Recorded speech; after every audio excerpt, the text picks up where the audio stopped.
Hello, welcome to a reading from the Bible, Joshua, chapter 11.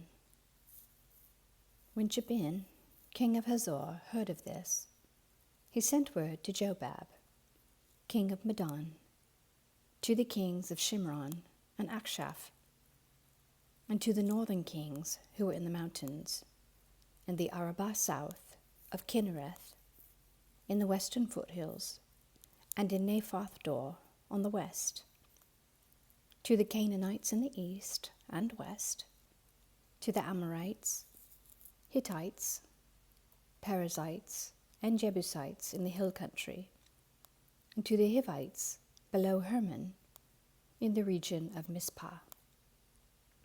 They came out with all their troops and a large number of horses and chariots, a huge army, as numerous as the sand on the seashore.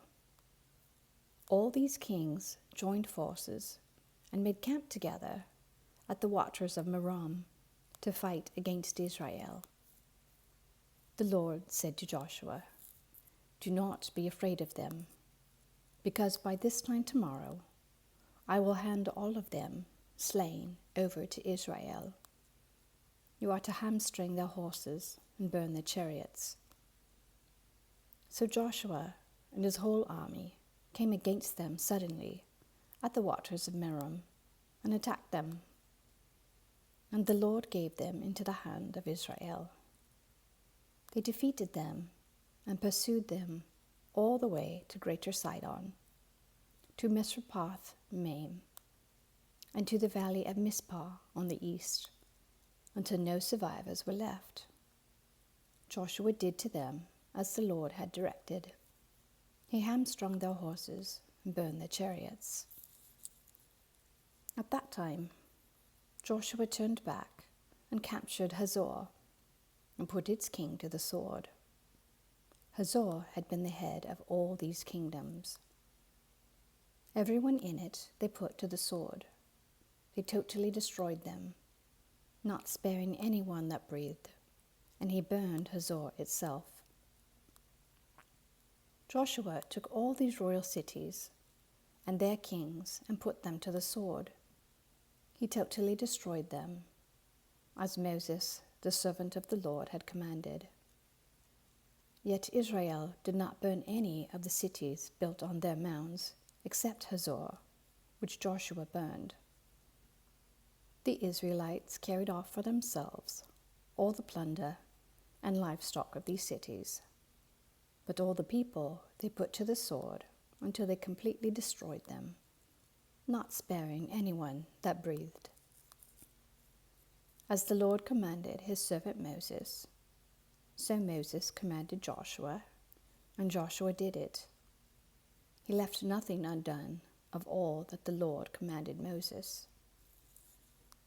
So Joshua took this entire land, the hill country, all the Negev, the whole region of Goshen, the western foothills, the Arabah, and the mountains of Israel with their foothills, from Mount Halak, which rises towards Seir, to Baal-Gad in the valley of Lebanon, below Mount Hermon. He captured all their kings and put them to death. Joshua waged war against all these kings for a long time. Except for the Hivites living in Gibeon, not one city made a treaty of peace with the Israelites, who took them all in battle. For it was the Lord himself who hardened their hearts to wage war against Israel, so that he might destroy them totally, exterminating them without mercy, as the Lord had commanded Moses. At that time, Joshua went and destroyed the Anakites from the hill country, from Hebron, Debir and Anab, from all the hill country of Judah, and from all the hill country of Israel. Joshua totally destroyed them and their towns. No Anakites were left in Israelite territory. Only in Gaza, Gath, and Ashdod did any survive. So Joshua took the entire land, just as the Lord had directed Moses, and he gave it as an inheritance to Israel, according to their tribal divisions. Then the land had rest from war. Amen. Thank you for listening.